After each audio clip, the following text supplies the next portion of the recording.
Oke ya. Eh,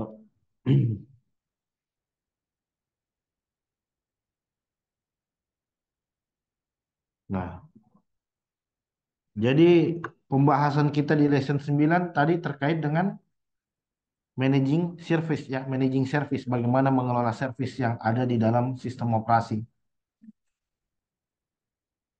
Nah, jadi service ini dia berbeda dengan daemon. Service berbeda dengan daemon. Nah, kalau daemon itu non interaktif program ya. Jadi kita tidak bisa melakukan konfigurasi, kita tidak bisa eh,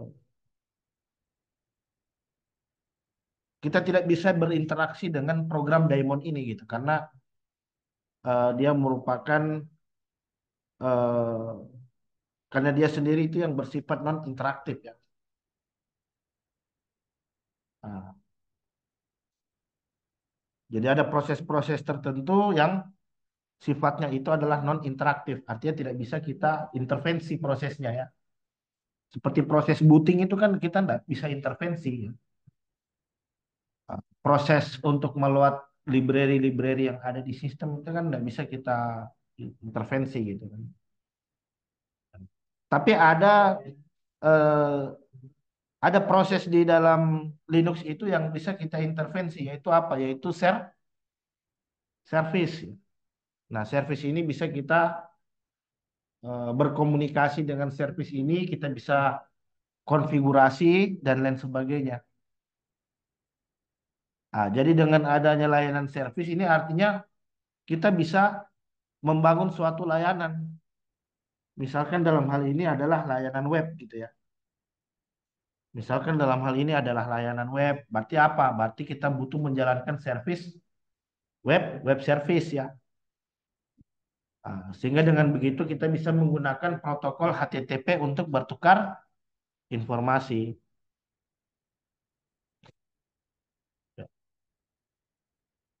Terus kita bisa melakukan remote ke dalam server karena ada SSH service, karena ada layanan SSH yang berjalan di dalam server.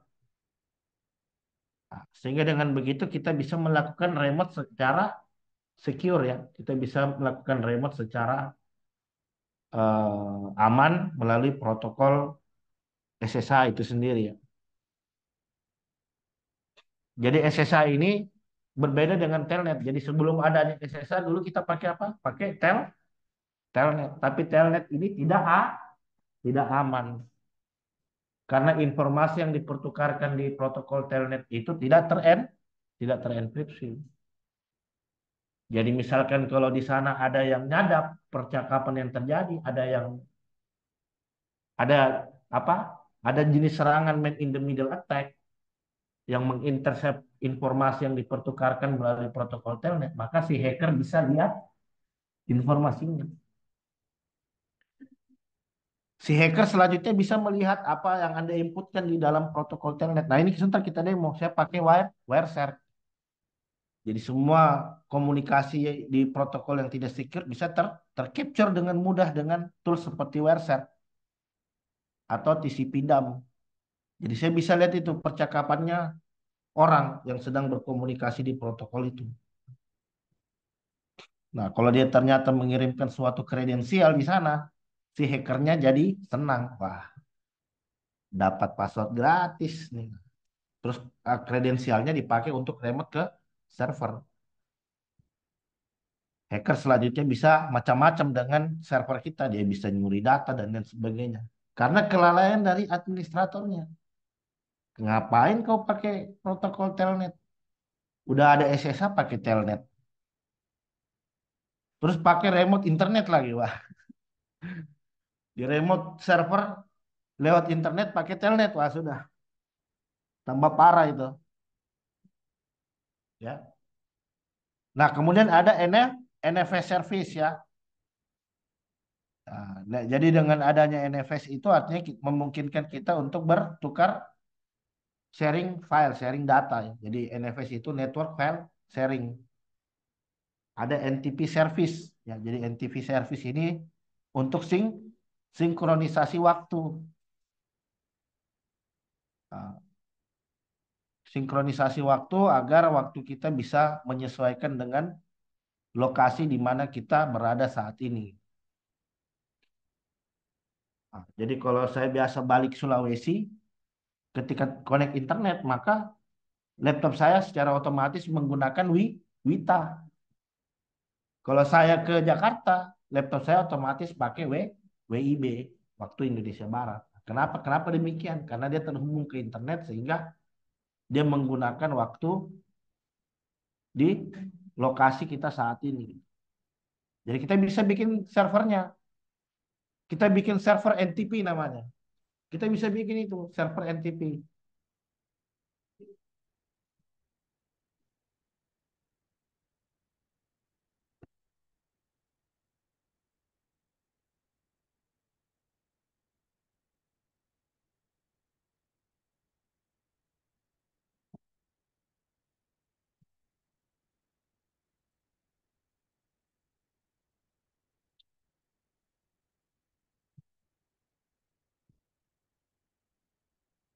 Nah, jadi di Linux itu ada dua metode untuk mengelola service. Ada sistem D dan ada sysfinit ya. Jadi kalau yang distro Linux lama itu menggunakan sysfinit. Nah, tapi sekarang sudah mulai mengalami yang namanya update. Jadi hampir sebagian besar distro Linux sekarang sudah menggunakan sistem sistem D ya. Jadi pengelolaan servisnya itu sudah menggunakan sistem D.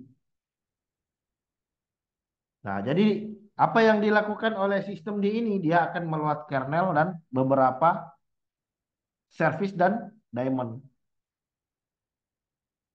Jadi masih ingat yang saya sampaikan tadi ya. Jadi daemon ini program yang non interaktif. Jadi kita tidak bisa berinteraksi dengan program daemon, tidak bisa. Yang bisa kita berinteraksi itu adalah dengan service.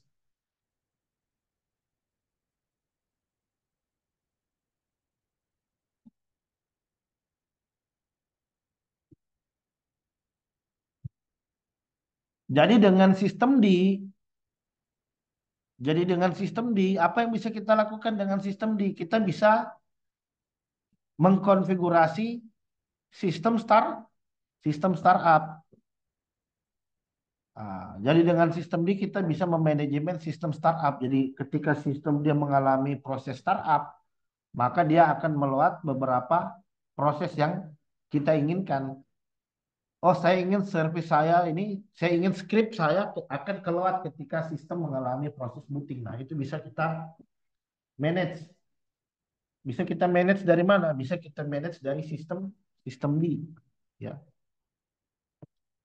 Nah, begitupun sistem D juga kita pakai untuk mengelola si diamond dan si service ini. Nah, begitupun juga untuk melakukan yang namanya scheduling, penjadwalan proses. Misalkan teman-teman bikin script untuk melakukan backup setiap setiap 12 jam misalkan. Nah, berarti kan kita lakukan proses mekanisme yang disebut dengan penjadwalan. Kita jadwalkan sistemnya untuk mengeksekusi script yang melakukan backup ke dalam sistem. Begitupun juga untuk melakukan proses yang kita sebut dengan mounting file system. Ada beberapa ada beberapa devices yang ingin kita mounting secara otomatis ketika perangkat Linux mengalami proses boot boot up ya. Nah, jadi ini. Jadi di dalam sistem D itu ada perintah yang kita sebut dengan sistem CTL. Jadi artinya sistem CTL itu sistem kontrol. Jadi kita bisa kontrol service dengan menggunakan bantuan dari sistem CTL. Kalau misalkan ada service tertentu yang ingin kita matikan, nah, berarti kita bisa pakai perintah stop ya. Ada service yang ingin kita stop, ada service yang ingin kita jalankan, ada service yang ingin kita disable, ada service yang ingin kita ketahui statusnya.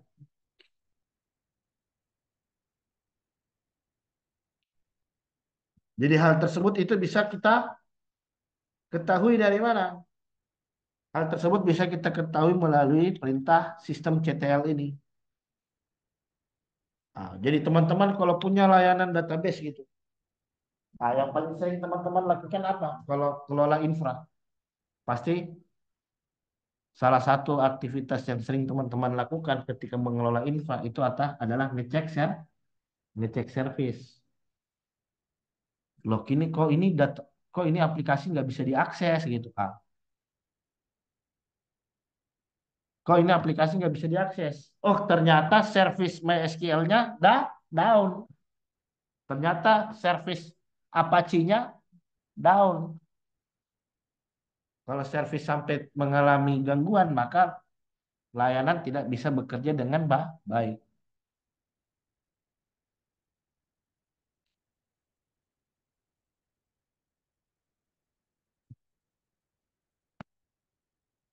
Nah, ini contoh perintahnya. Nah, kita ketik sudo systemctl status SSH SSHD.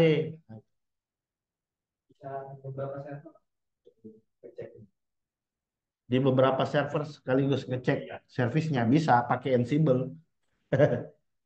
Nah, Ansible. Jadi Ansible itu untuk orkestrasi. Jadi misalkan kita punya server A, B, C, D gitu kan. Jadi cukup satu server saja yang mengeksekusi perintah terus kemudian kita dapatkan status pakai Ansible. Oh, kita nggak sampai bahas ke sana. Jadi itu sudah masuk ke materi otomasi. Jadi yang kita kelola banyak server.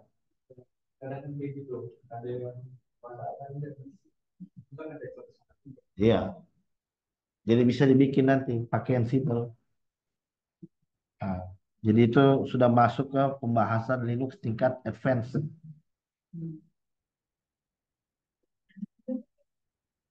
Dan untuk mengkonfigurasi itu tentu saja kita butuh waktu ya.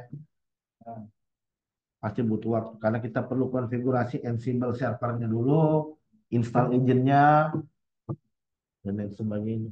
Sama kayak misalnya lagi setelah restart nih, otomatis itu bisa nggak Iya bisa lah.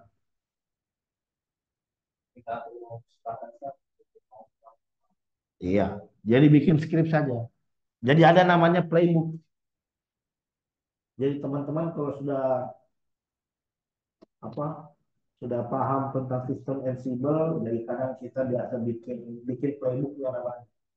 Jadi playbook itu isinya daftar rule-nya, daftar perintahnya yang mau dieksekusi ketika perangkat-perangkat itu mengalami proses booting. Begitupun misalkan kalau kita ingin ngecek, nah perlu kita masuk lagi satu persatu ke server yang lain. Cukup lewat playbook, nah, kita langsung dapat informasi dari server-server yang kita monitor. Jadi itu sudah masuk ke ini automation gitu. Jadi kalau mau automation ya minimal teman-teman bisa Python lah, bisa Python atau bisa Ansible gitu ya. Enggak, karena itu Ansible itu ada materi tersendiri. Ya, pembahasannya juga cukup banyak. Jadi makanya nanti diagendakan biar ada kelas lagi untuk materi advance ya. Nah itu ya. Nah, diusulkan lah ya, diusulkan. Itu kan buat teman-teman juga ya, rasional. Jadi nanti saya siapkan infranya.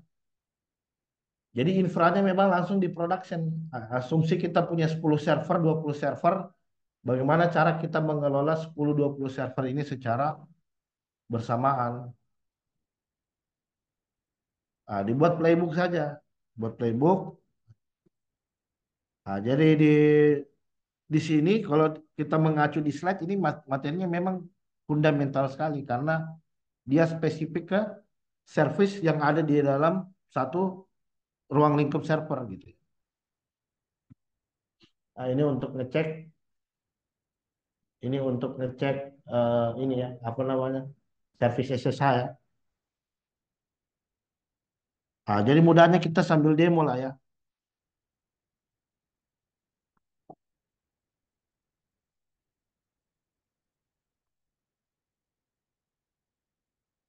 Ah, saya pengen tahu di dalam server Kali Linux saya ini SSH servisnya jalan apa enggak gitu.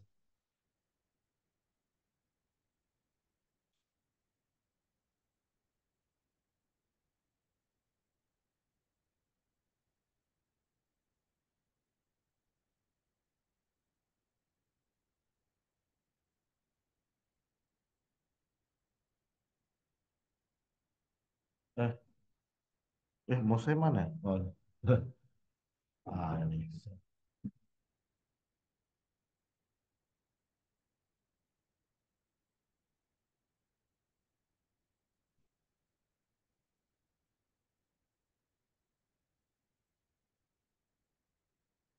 Nah, bisa pakai perintah apa tadi? Sistem CTL. Sistem CTL diikuti dengan status SSH.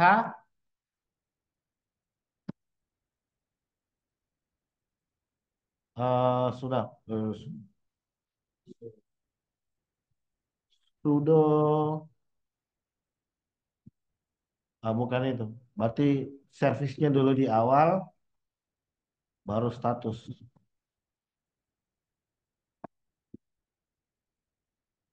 Sebentar, sebentar, sebentar. Ah? Sebentar, sebentar.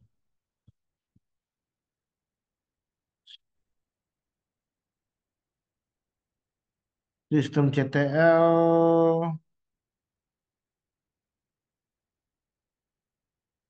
Oh, jangan-jangan SSH ini belum ada.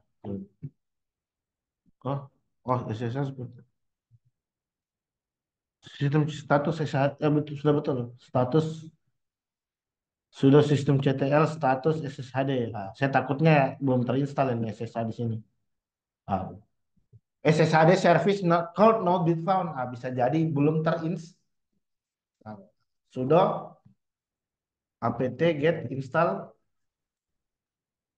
open SSH server. Ini aplikasinya.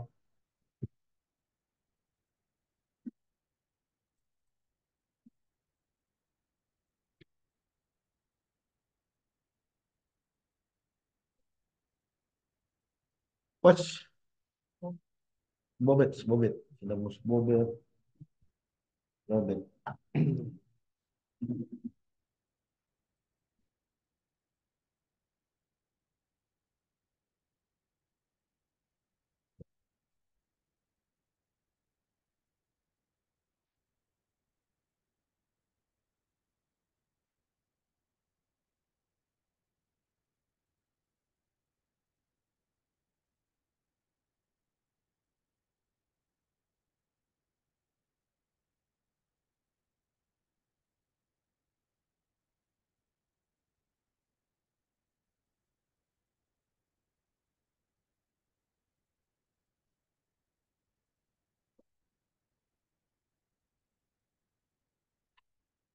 Nih.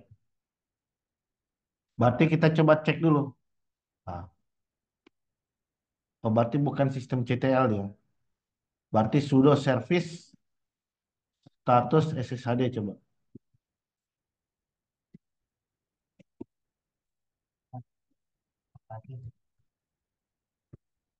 Oh,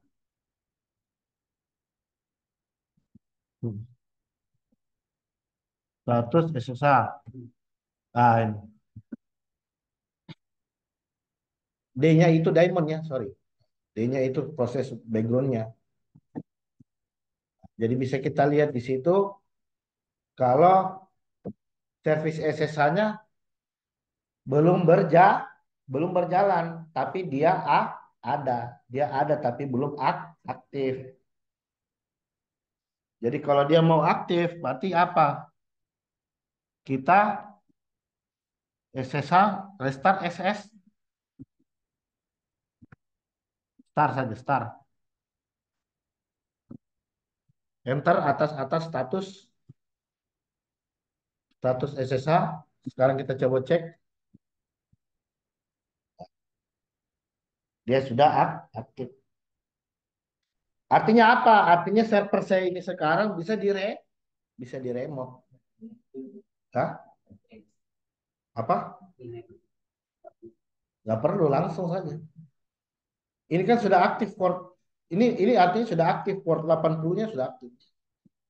Port dua-duanya sudah aktif. Kita coba scan sudo nmap ke lokal komputer. IP saya berapa tadi?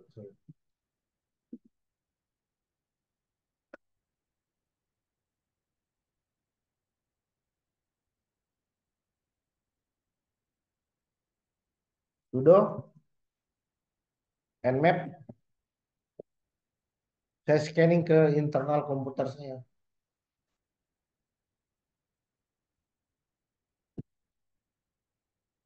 Coba kita cek. Kalau ada port 22 yang terbuka, artinya port SSH kita sudah aktif. Atau ada port 22 ada port 22 terbuka. Artinya apa? Layanan SSH kita open. Jadi tidak perlu kita di enable disable. Tidak perlu. Karena pada saat kita install SSH, maka dia akan mengenable secara otomatis di firewallnya. Berarti sekarang ini bisa di remote. Misalkan saya mau pakai apa? Saya pakai putih sekarang. Putih. Saya remote ke IP server saya tadi berapa? IP server saya tadi itu adalah 129 ya. Jadi saya remote lewat putih. Ini saya copy. Ini saya copy.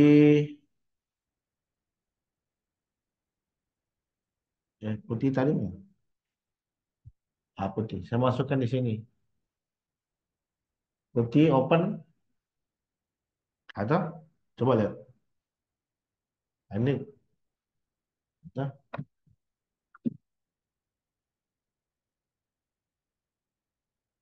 berarti saya remote dari mana? Saya remote dari Windows. Saya remote Windows ke dalam lokal VM saya. Accept. Root. Passwordnya sudosu ya. Sudosu. Coba. Oh kali ya. Kali-kali sorry. Username kali, password kali. Oh sorry sorry. Wait. Saya rubah dulu tampilan proyektornya, pengaturan proyektornya. Biar dia dual screen.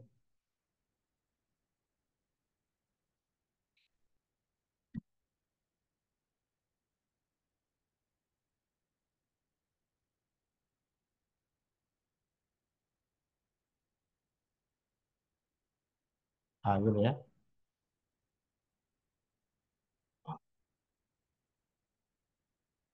Ini saya sharingnya ke sini. Gini. Gini ya. Ah, jadi gini.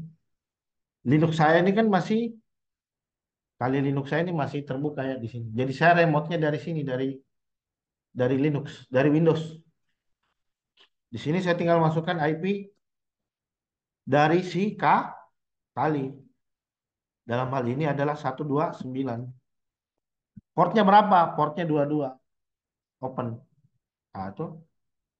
Berarti di sini saya tinggal masukkan usernya. User kali, password kali. Tuh. Berarti sekarang saya ada di dalam komputer kali.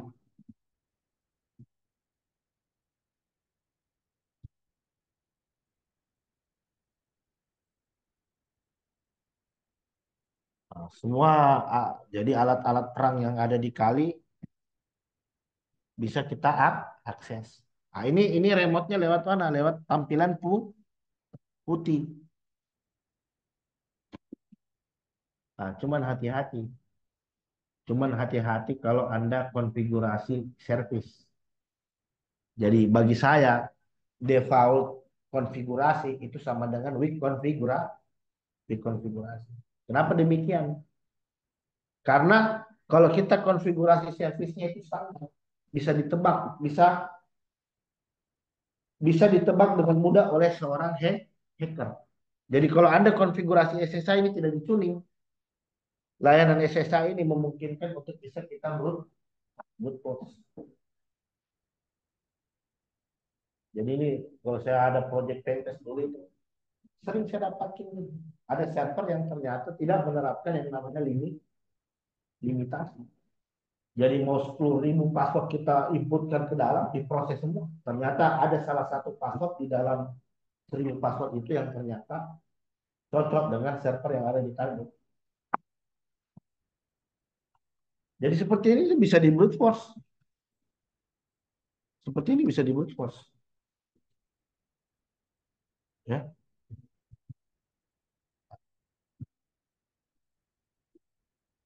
Hah? Gimana nih? Seharusnya begitu. Seharusnya di dalam layanan SSH-nya kita harus konfigurasi di sini. Jadi ada file to ban ya. Jadi Anda bisa install file to ban atau Anda bisa konfigurasi dari etc sshd con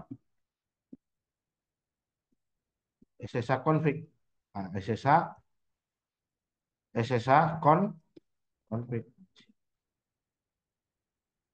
Jadi kita sama yang kedua, jangan melakukan remote dengan menggunakan akun akun root, itu berbahaya sekali. Jadi kita disable supaya apa? Supaya tidak boleh meremote pakai akun akun root. Jadi banyak ketika kita install ini bisa diremote pakai akun root ini. Langsung bisa diremote pakai akun root. Jadi itu sangat berbahaya. Jadi idealnya gimana? Idealnya ketika meremote kita remote-nya pakai akun akun user dulu. Setelah kita masuk ke sistem baru kita bisa upgrade jadi root gitu, jadi administrator. SSH config.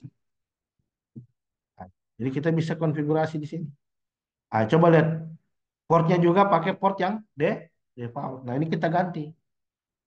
Jangan port 22. Karena port 22 bisa dipastikan dapat ditebak dengan mudah.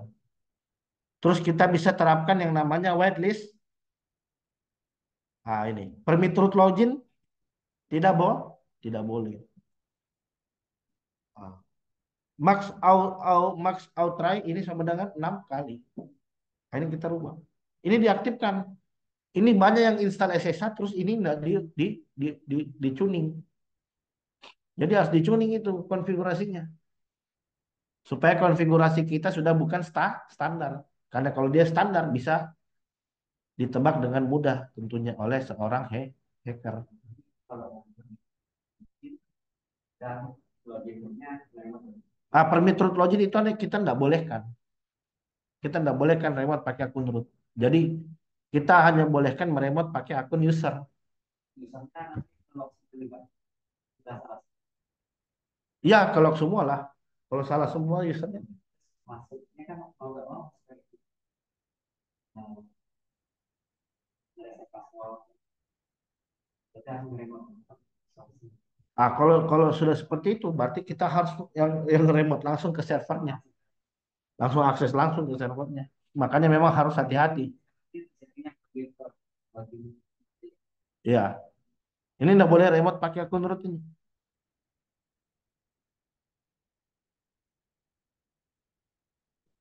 Nah, jadi artinya teman-teman bisa cari best best practice-nya itu. Anda bisa cari tahu bagaimana best practice untuk mengamankan daripada layanan SSH.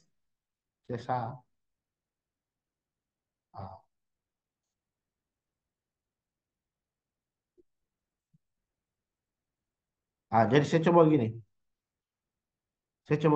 coba melakukan remote SSH root. Saya coba meremote ke komputer saya sendiri gitu ya. Berarti kan ini kan gampang sekali saya tebak, Pak. Jadi caranya mudah. Kalau standar pasti dia pakai akun root terus diikuti dengan alamat IP dari si target. Terus portnya pasti dua-dua. Ini standarnya seperti ini. Atau minta kan? Dia langsung minta. Berarti apa? Cuman saya nggak tahu. Anggaplah saya nggak tahu. Berarti ini bisa. Kalau dia standar, artinya ini bisa di brute force. Jadi saya brute force ke lokal komputer saya sendiri di cerita. Ini kan kali ya. Kali. Oh ya, saya sudah ini ya. Tadi permit root loginnya kan saya aktifkan ya. Ah, jadi nggak bisa.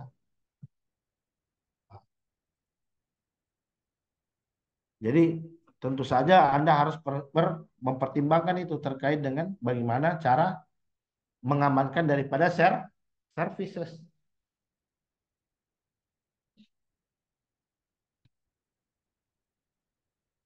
Oh, sebentar ini kenapa?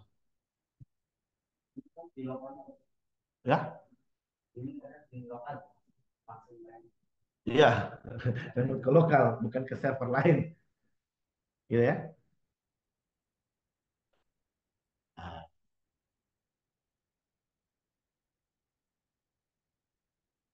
nah ini. Nah, kita bisa ngecek di mana? Kita bisa ngecek di sistem di unit file. Nah, di situ kalau dia service, kita bisa lihat. Nah, jadi unit di sini adalah resource system di can manage. Jadi kita bisa memanage unit ini.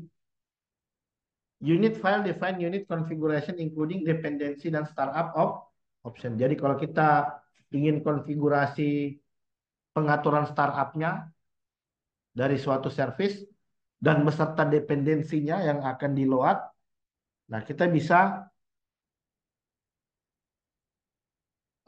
dengan mengkonfigurasi file unit ini.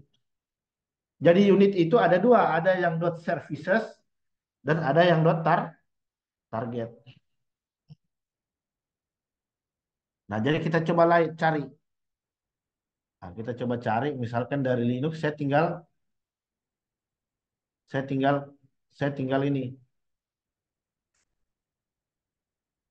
Aduh, aduh, loh, aduh. Saya tinggal loket di mana sih file .targetnya gitu. Loket bintang target. Nah, itu. Ah, jadi ini semua file-file target ini semua yang berhubungan dengan konfigurasi startup. Ah, NFS target, Hibernate target, Basic target. Berarti ada SSH target coba. Loket SSH dot target. Nah, itu ada. Berarti dia di mana? Berarti dia di sistem di sudo nano usr lib sistem di sistem rescue dot. Nah, nah, jadi kita bisa tuning di sini. Kita bisa tuning di sini sehingga proses startupnya nanti akan menyesuaikan dengan konfigurasi yang kita buat, yang kita buat. Ya, ini Ctrl X. Nah, di mana?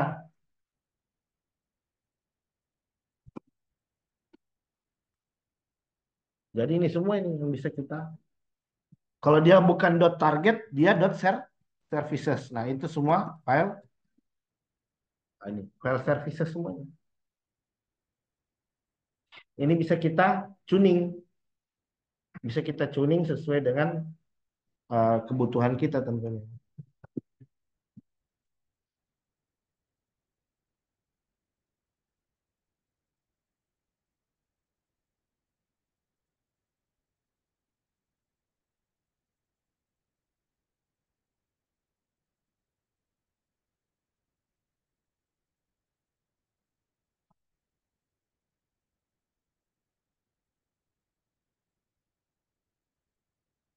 Nah, jadi ini yang beberapa hal yang perlu kita perhatikan terkait dengan melakukan manajemen service ya.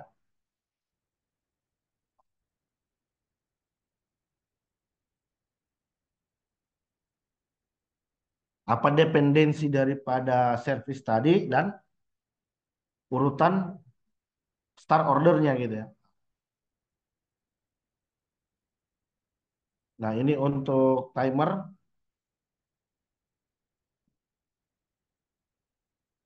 manage time based event ya. Nah, jadi kita bisa menentukan waktu dari suatu service. Nah, kapan saja service itu perlu dijalankan. Nah, jadi di dalam timer.file ini selanjutnya kita masukkan targetnya. Kita masukkan targetnya. Yaitu dalam hal ini adalah service yang ingin kita eksekusi sesuai dengan waktu yang kita inginkan.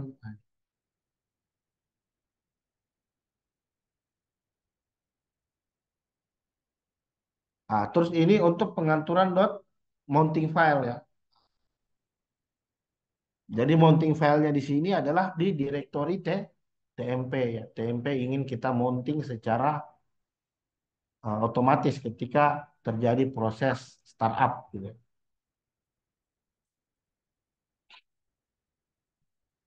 Nah, ini terus kita bisa rubah. Kalau tadi ketika dia boot itu kan dia langsung masuk ke tampilan graphical target, betul enggak? Dia kan langsung masuk ke dalam tampilan graphical target.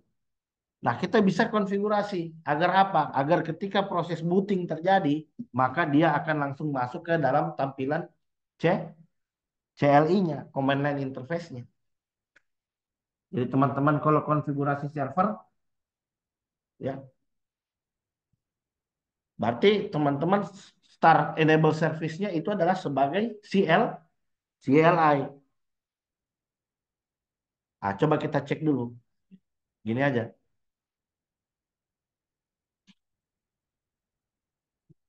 Kita pakai perintah ini. Kita pakai sistem CTL get default. Nah, ah, jadi sistem CTL get default ini untuk mengetahui mode mode default yang berjalan di dalam sistem. Sistem CTL sudo sistem CTL get di graphical target. Berarti ketika dia booting, maka yang terjadi, yang terjadi dia akan melihat melewat tampilan graphical. Itu yang terjadi. Ketika terjadi startup, dia akan melewat graphical target. Nah, beda. Misalkan kalau set defaultnya itu menjadi apa? Menjadi CLI target. Nah, ini kita coba. Nah, ini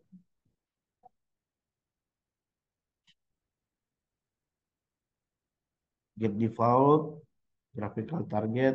Nah, kita coba edit ya supaya dia melewat multi user target.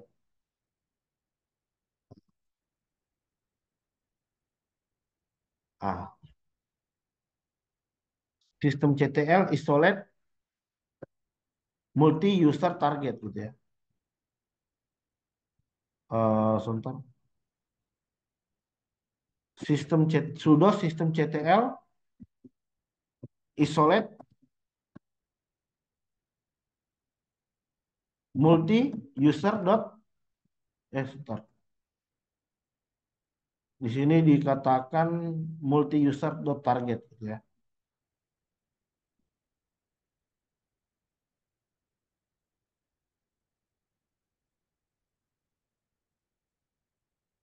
Multi user target.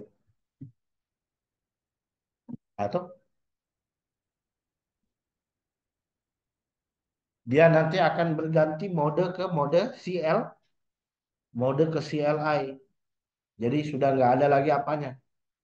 Sudah nggak ada lagi tampilan graphical interface-nya.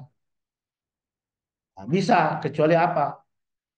Bisa kecuali kita kembalikan lagi ke graphical interface.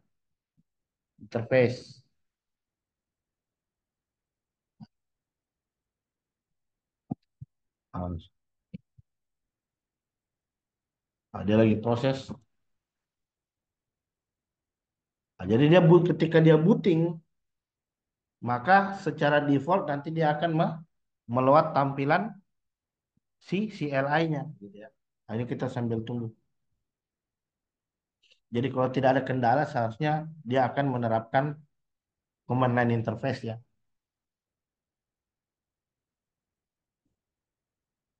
Enggak, ini blank blank. Dia lagi proses gini, gini, gini aja terus. Iya, kita tunggu ini lagi proses ini. Ini lagi proses.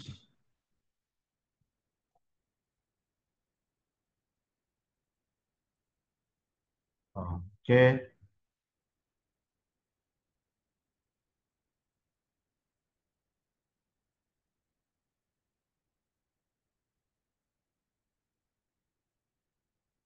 ya kita tunggu dulu.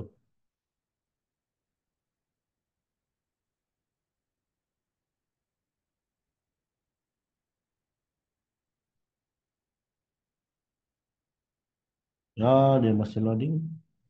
Oke. Terus ini untuk melihat status, kemudian ini perintah untuk apa? Melakukan enable dan disable daripada service. Jadi selain kita bisa menggunakan ini, kita menggunakan isolate.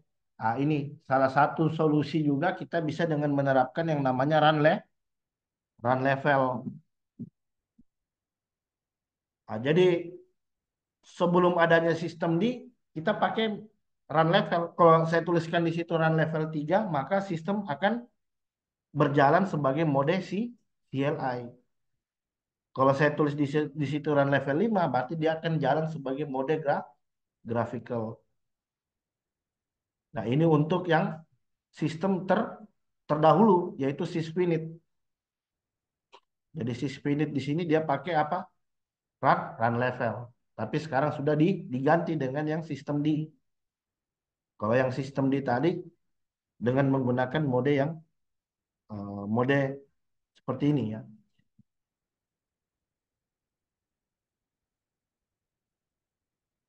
Sebentar, ini sepertinya ada, kita shutdown dulu.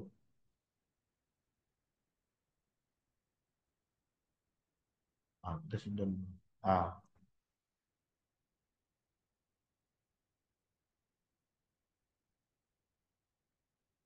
ini perbedaannya, ini perbedaan dari perintah service dan check con, check config. Ah, jadi kalau yang old school ini yang old school. Kalau yang new school ini yang pakai mode sebelah kanan.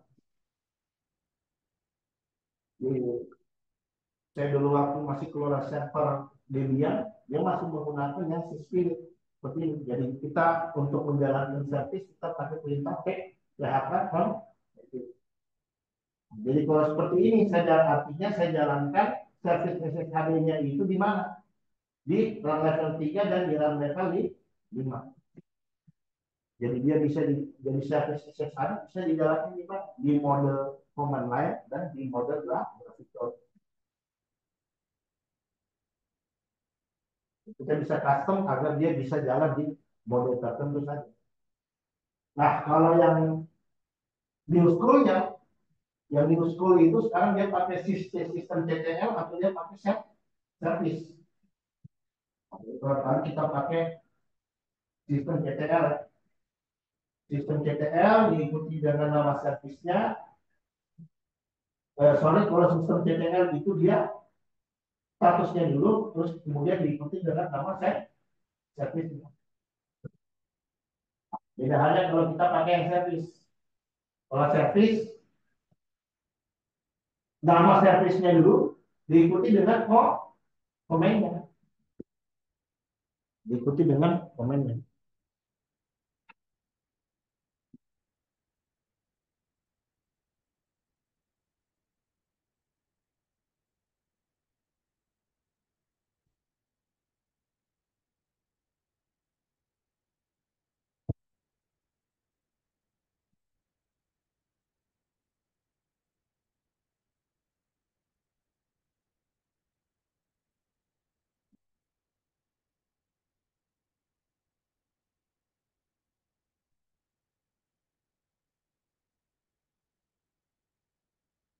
eh Kali Linux.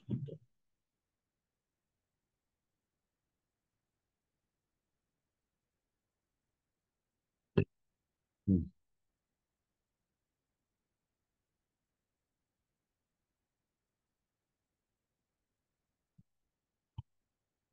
Nah, sampai di sini ada pertanyaan dulu sebelum kita masuk ke topik 9B.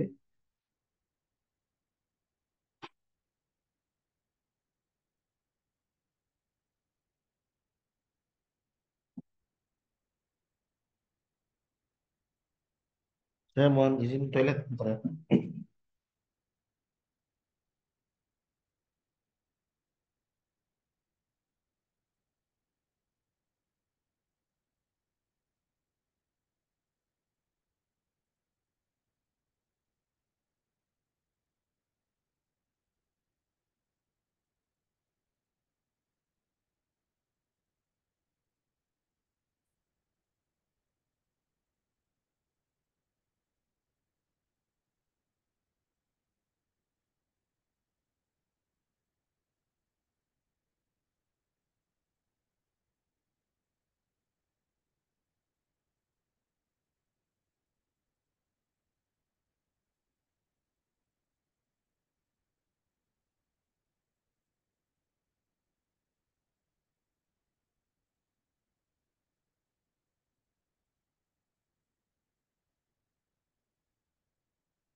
Oke, kita lanjut lagi ya untuk slide berikutnya itu membahas terkait dengan konfigur common system service. Bagaimana konfigurasi yang ideal yang harus kita lakukan terhadap suatu service.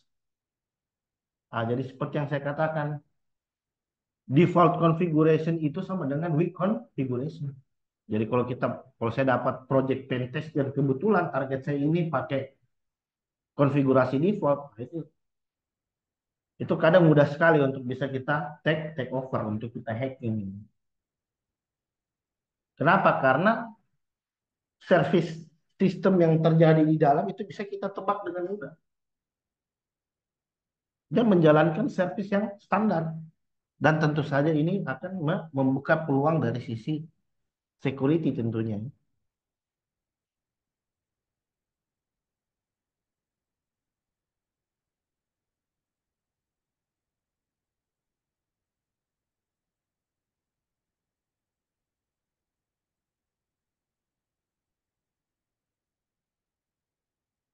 Nah, ini beberapa contoh.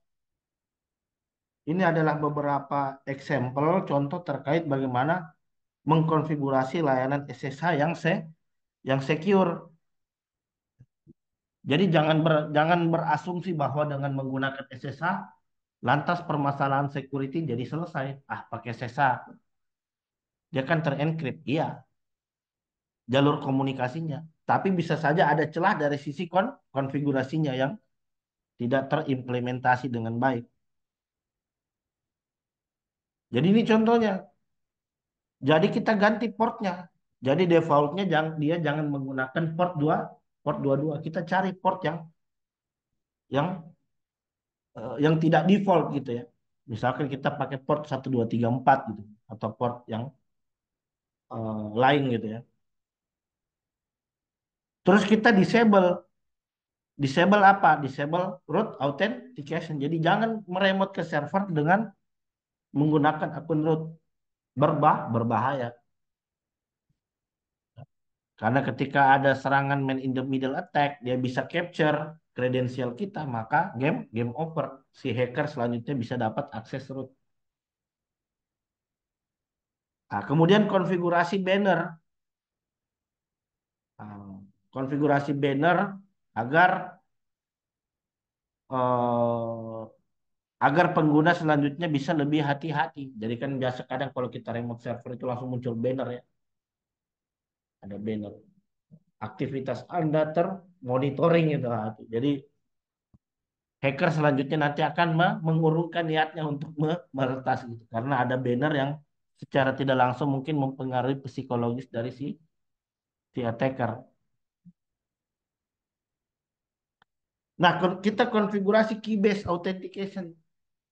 Jadi ada caranya agar kita pertukarkan antara kunci public dan kunci private. Sehingga yang melakukan remote ke server ini adalah user yang memiliki key saja. Nah, jadi misalkan hacker dia bisa dapat kredensial, tapi karena dia tidak punya key-nya, maka dia tidak akan bisa meremote ke dalam server itu.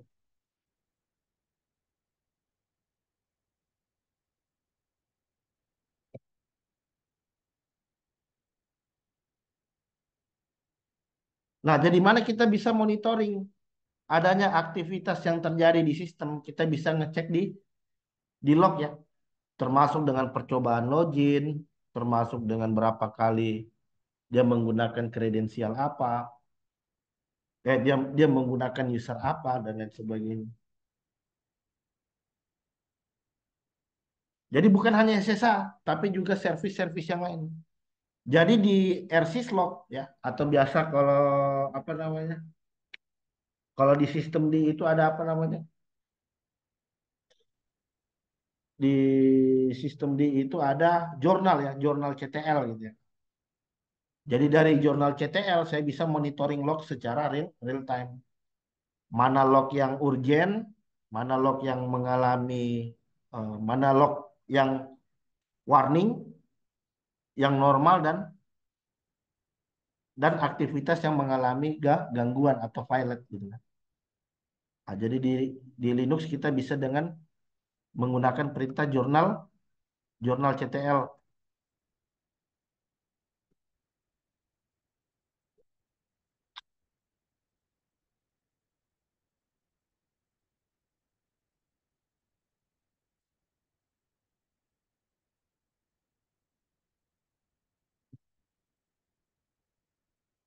Jurnal CTL. Ah, ini enter. Nah, jadi kelihatan semua itu proses yang sedang terjadi.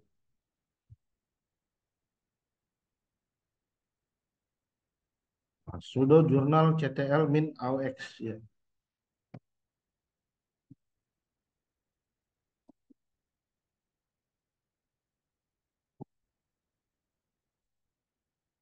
Nah, jadi tidak ada sistem error ya.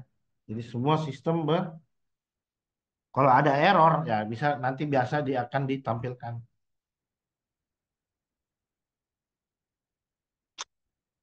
Jadi ini proses yang terjadi di dalam sistem Linux. Nah, apa itu?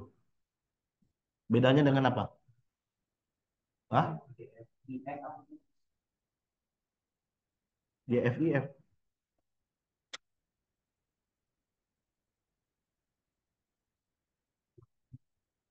Oh, PS itu proses.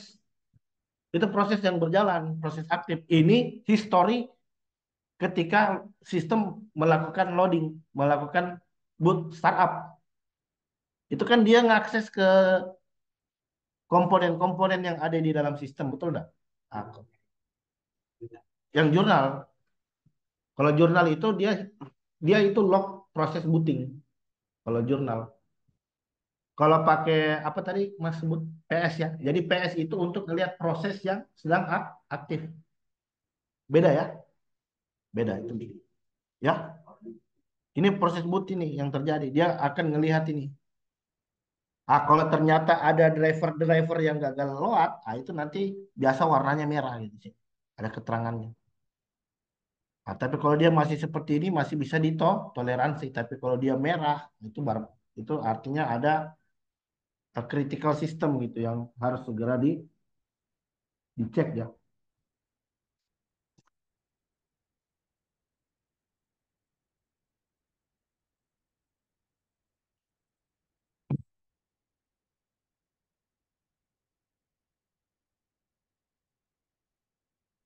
Nah, jadi log di sistem juga macam-macam. Nah, bisa teman-teman lihat di sini. Ah, kalau syslog, kalau syslog itu adalah general system log ya. Ah, biasa kalau syslog ini yang untuk turunan Red Hat. Jadi kalau turunan Red Hat itu pakai apa?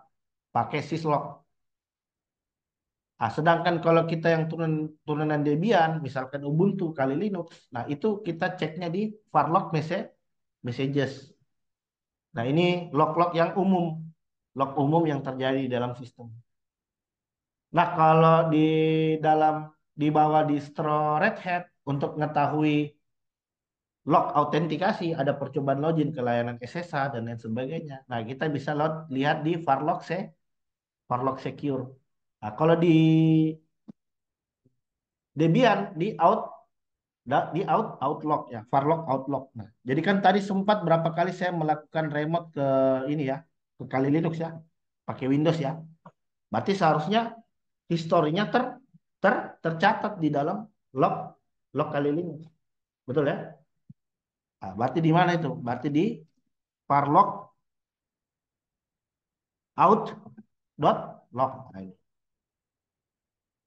Oh, sebentar. Authentication log ya, sebentar. Outlognya mana ini? Boot log. Ah, last log coba. Last log. Ah, ada remote dari luar. Dari 192.168.164.1.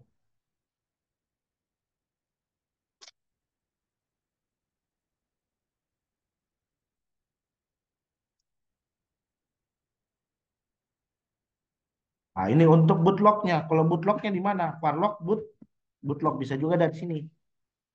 Nah, bisa juga dari sini. Untuk ngelihat log dari proses bu booting. Nah, ini ini oke semua. Ini oke, oke, oke, oke, oke. Ada. Jadi kalau dia oke, artinya servisnya itu berhasil di load. Nah, tapi kalau dia violet biasa di sini warnanya merah. Gitu ya.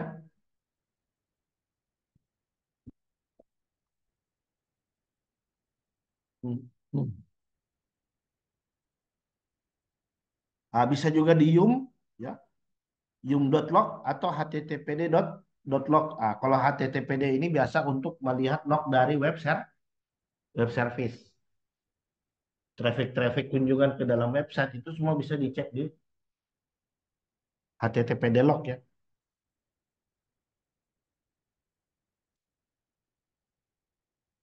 Ah, kita juga bisa mengelola log dengan menerapkan yang namanya log forwarding. Nah, jadi misalkan kita punya server tersendiri untuk menampung data-data log dari aset-aset yang dikelola. Nah, seperti yang disampaikan tadi sama si Mas siapa nih? Hah? Reza.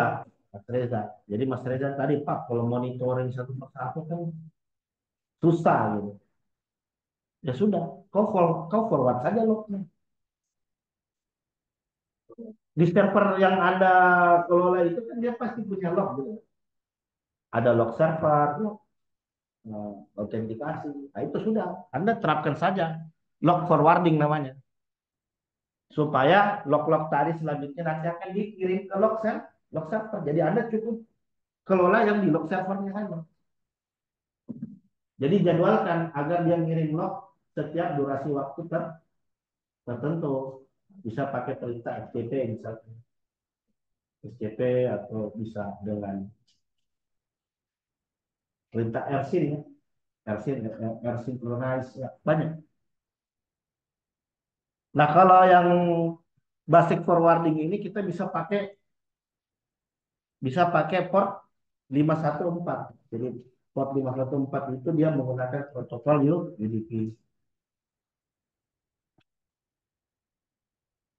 Sehingga proses audit daripada lognya itu bisa dilakukan dengan lebih mudah, lebih enteng ya, dibandingkan kita harus monitoring log di setiap server yang ada. Nah, bisa bikin cron job, terus masukkan perintah scopy di dalam, itu juga bisa pakai RSYN, RSYN, RSYNC, RSYN. Nah, itu banyak ya. Tapi Anda forward lognya jangan forward log mentah, ya, yang sudah di summarize, yang di sudah dikelola secara lokal dulu gitu, biar log servernya enggak numpuk datanya. Jadi informasi yang penting-penting saja yang di forward. Jadi nanti yang mereka itu, gitu ya. Iya, butuh di backup juga kalau memang perlu buat repo ya. repo log. Jadi log juga itu kadang diarsipkan dan memang kalau memang itu biasa temuan, itu kadang memang disimpan. Tapi kalau informasinya nggak begitu penting, ya paling lama disimpan 3 bulan, setelah itu dihapus aja. Kecuali lognya memang, kecuali lognya itu berisi IOC, IOC, nah itu. IOC itu artinya indikator of attack atau indikator of compromise. Berarti log yang menandakan bahwa server Anda sudah berhasil diretas,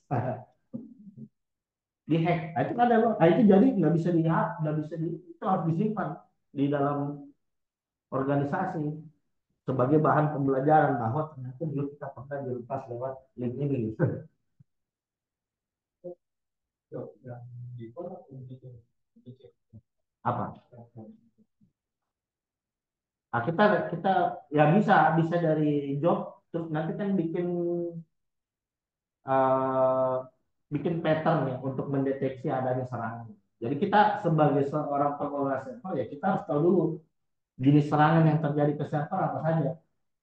Itu kan ada polanya. SQL injection itu kan ada polanya. XSS, command injection itu kan ada patternnya semua. Kan? Kita bikin pattern untuk ngecocokkan data yang ada di log. Kalau patternnya cocok dengan lognya kita, berarti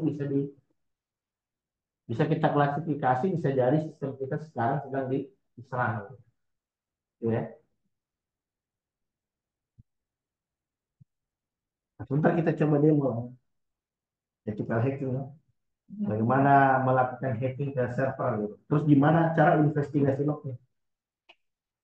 Ya, ya. Jadi kalau tidak paham cara nyerangnya, menurut saya itu cara bertahan adalah dengan menyerang. Ya, bertahan adalah dengan menyerang. Pertahanan yang terbaik. Anda main catur aja kalau nggak nyerang pasti mati. Gitu ya. Betul tidak? Nah, jadi kenapa harus bisa nyerang? Supaya kita tahu pola serangannya. Dengan begitu kita bisa bikin rule-nya. Oh, rule-nya seperti ini kalau jenis serangan existence. Oh, seperti ini kalau skill injection. Oh, seperti ini kalau vulnerability upload. Oh, seperti ini kalau command execution. Nah, itu dengan seperti itu kita bisa bikin pattern. Terus kita jadwalkan untuk melakukan pencocokan dengan log yang kita miliki. Nah, gitu ya.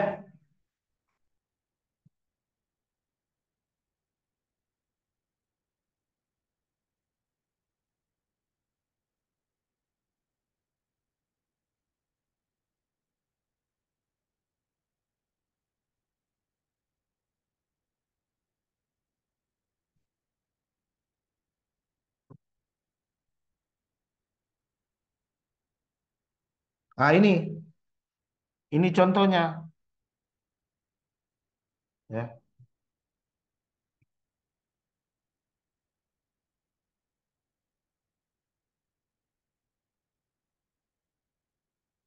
Configure remote syslog. Configure remote syslog ya. Jadi ini eh, beberapa konfigurasi yang bisa kita lakukan untuk melakukan remote syslog. Terus ini terkait dengan scheduling task. Nah, jadi ada yang kita sebut tadi dengan apa? Scheduling task tadi cron job ya atau cron tab. Jadi kita bisa backup berdasarkan menit, jam, hari dalam bulan, bulan dan hari dalam minggu. Jadi kita sesuaikan juga.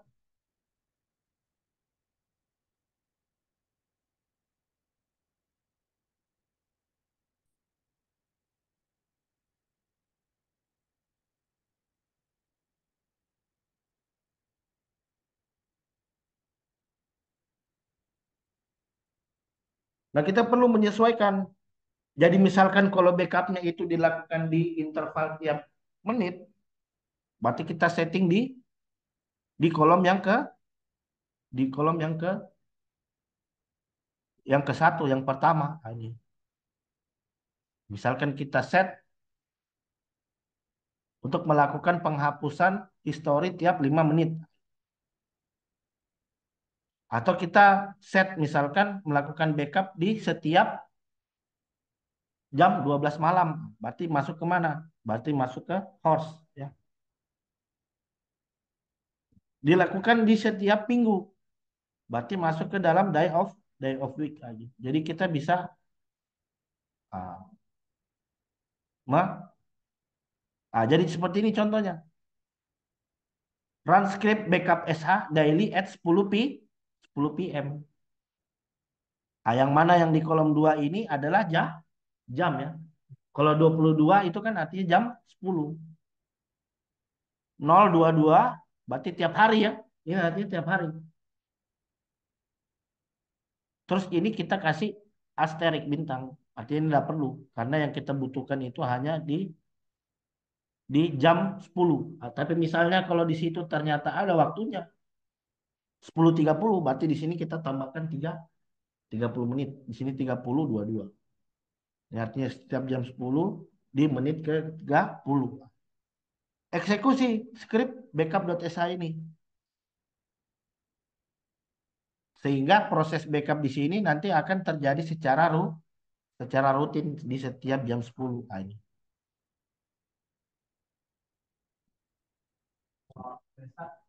Tetap jalan. Iya, kalau disimpan di cron job pasti dia permanen. Mau di restart, mau di shutdown, selama dia ada di cron pasti selalu dieksekusi.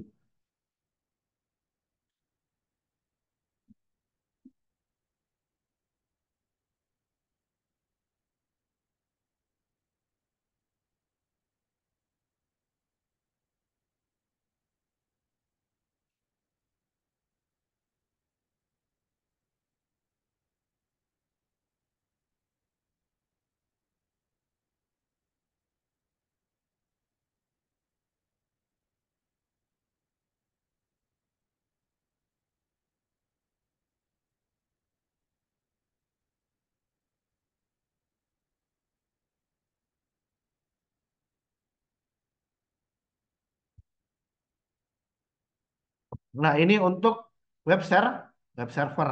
Ini cara konfigurasi web server, berarti kita install untuk apa? Untuk web service-nya. Ya. Misalkan kita pakai Apache atau kita menggunakan engine X.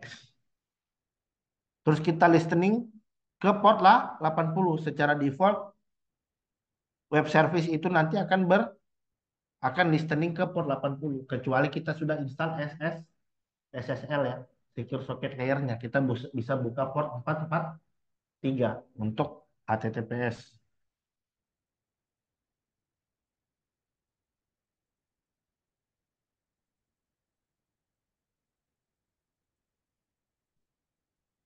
Ya. Jadi ada apa tadi? Ada SSH server. Nah, kemudian ada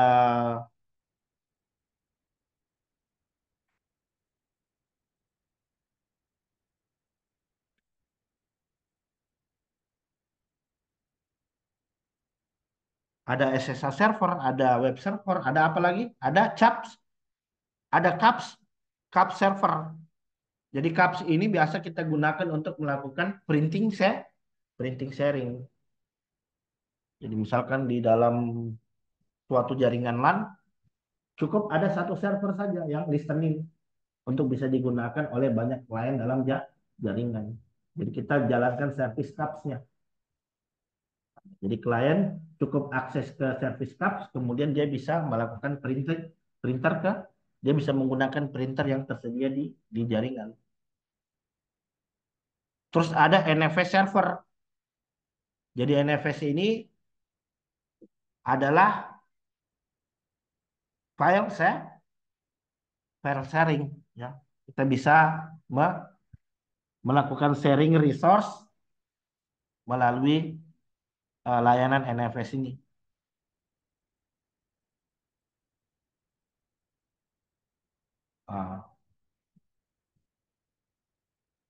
Ah, kemudian ini yang terakhir, konfigurasi untuk lokalisasi. Jadi yang dimaksud dengan lokalisasi di sini artinya kita mengkonfigurasi sistem untuk menggunakan apa? Untuk menggunakan layanan yang ada di dalam daerah tersebut. Jadi kan nggak mungkin, nggak lucu misalkan Anda di Indonesia terus Anda sudah ada di Korea, tapi setelan komputer Anda masih menggunakan bahasa Indonesia, masih menggunakan satuan nilai tukar rupiah, gitu ya. Nah, tapi kalau di dalam sistem Linux hal ini sudah bisa diatasi. Jadi ketika kita sudah berada di negara lain, maka sistem kita selanjutnya nanti akan menggunakan konfigurasi di daerah itu. Nah, itu yang kita sebut dengan lokalisasi, ya. Pemilihan bahasanya, nilai tukar uangnya, pengaturan waktunya, ya. Nah, kalau kita pengen manual, kita bisa pakai time dot, CTL. Nah, ini untuk pengaturan waktu. Nah, untuk pengaturan lokasi, misalkan pengaturan layout keyboard, pengaturan bahasa. Nah, kita bisa pakai lokal CTL. Nah, ini. Nah, untuk pengaturan zona waktu, kalau di turunan Debian itu ada time time zone. Sedangkan kalau di Red Hat itu ada zone info. Nah, jadi kita bisa mengatur daripada time zone dan zona dan waktu di suatu wilayah, suatu negara. Oke? Jadi sampai di situ untuk materi di lesson 9. Sampai sini ada pertanyaan dulu, teman-teman. Ya, otomatis. Saya maksudnya kalau dia tidak jalan. Nah, kalau dia tidak jalan, Anda pakai time CTL tadi. Tinggal masukkan aja time CTL. Dengan catatan perangkat kita terhubung ke internet atau lokal CTL gitu ya. Silakan. Jadi kalau tidak ada pertanyaan, ada sisa waktu 30 menit, kita bisa istirahat dan kita masuk sebentar di jam.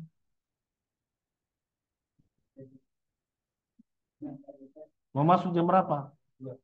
Hah? Ah, setengah dua ya? Oke. Oke, mungkin itu saja. Terima kasih banyak. Kita ketemu sebentar di jam setengah dua. Ada yang mau disampaikan? Nanti di info ya, di grup. Kalau makan siangnya udah ada. Oke, silakan.